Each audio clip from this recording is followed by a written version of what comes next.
ایک دن ایگرابا شہر کے بازار میں ایک لڑکا جس کا نام علاء الدین تھا اپنی ماں کے ساتھ چوراہے پر گزر رہا تھا۔ علاء الدین بہت محبت کرتا تھا، لیکن ان کی زندگی بہت سادہ تھی۔ ان کی ماں نے ان کو بہت محنت کرتے دیکھا تھا۔ وہ ایک چھوٹے سے گھر میں رہتے تھے جو کہ بازار کے قریب تھا۔ ایک دن جب علاء الدین بازار میں گھوم رہا تھا، ایک دکان میں ایک پرانا لیمپ دیکھا۔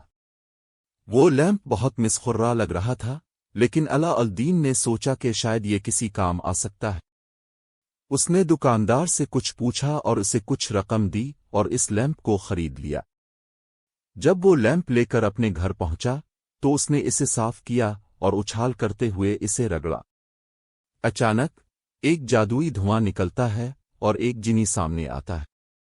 جنی نے کہا، میں 3 خواہشات پوری کر سکتا ہوں۔ علاء الدین بہت حیران ہوا اور سوچتا ہے کہ کیا وہ واقعی اپنی تمام خواہشات کو پورا کر سکتا ہے۔ پہلی خواہش میں علاء الدین نے مالی طور پر امیر ہونے کی خواہش کی۔ دوسری خواہش میں انہوں نے اپنی شہر اور اس کے لوگوں کی خوشحالی کی دعا کی۔ تیسری خواہش میں علاء الدین کو اچھی طرح سوچنا پڑا۔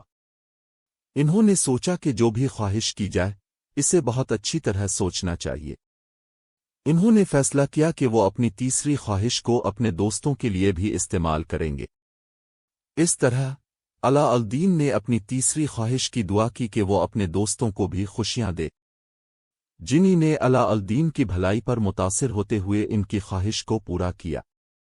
لیکن کہانی ابھی ختم نہیں ہوئی ہے۔ آپ کو سوچنا ہوگا کہ کیا علاء الدین کی خواہشوں کو پورا کرنے کے لیے کوئی رکاوٹ آئی ہوگی، اور کیا ان کی دوستوں کی خوشیوں کی خواہش پوری ہوگی؟ کیا علاء الدین اور اس کے دوست علاء الدین کی کہانی کے اگلے حصے میں جب وہ اپنی تیسری خواہش کو دوستوں کی خوشیوں کے لیے استعمال کرنے کا فیصلہ کرتے ہیں، ان کے سامنے مختلف رکاوٹیں آتی ہیں؟ وہ اپنے دوستوں کی خوشیوں کو پورا کرنے کے لیے محنت کرتے ہیں، مگر ان کو مشکلات کا سامنا بھی کرنا پڑتا ہے۔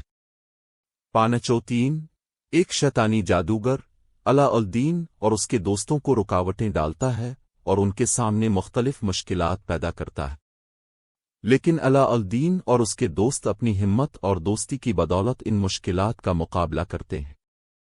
ساتھ ہی سسپنس اور متعدد مہمات کی سرگرمیاں بھی ہوتی ہیں جو کہ کہانی کو دلچسپی اور جذباتی بناتی ہیں۔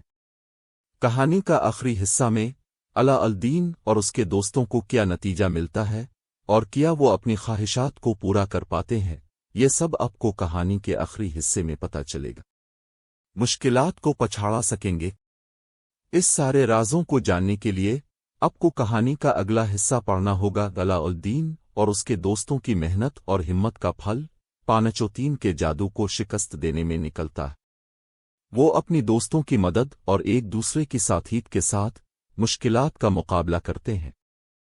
پانچوتین کی حکومت کو ہرایا جاتا ہے اور لیمپ کو علاء الدین کے قبضہ میں آتا ہے۔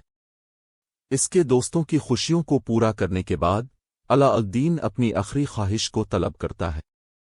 وہ نہ فیصلہ کرتے ہیں کہ وہ کیا خواہش کریں، بلکہ ان کی خواہش ان کے دوستوں کی خوشیوں کے لیے ہوتی ہے، اور جنی ان کی بھلائی پر متاثر ہو کر ان کی خواہش کو پورا کرتا ہے۔